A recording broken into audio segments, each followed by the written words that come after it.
हुकूमत ने लापता अफराद कमीशन में जस्टिस रिटायर्ड फ़कीर मोहम्मद खोकर को सरबराह मुकर्रर कर दिया है।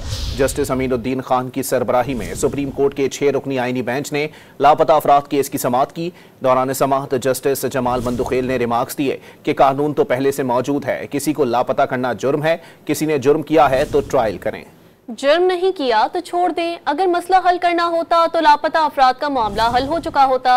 जस्टिस हसन अजहर रिजवी ने इस्तफसार किया कि अब तक कमीशन ने कितने लापता अफराद को बाजियाब करवाया है। हुकूमत ने लापता अफराद कमीशन में जस्टिस रिटायर्ड फ़कीर मोहम्मद खोकर को सरबराह मुकर्रर कर दिया है।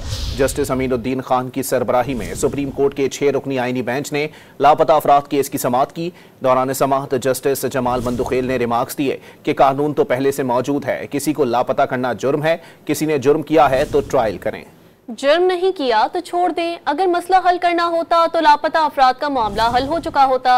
जस्टिस हसन अजहर रिजवी ने इस्तफसार किया कि अब तक कमीशन ने कितने लापता अफराद को बाजियाब करवाया है।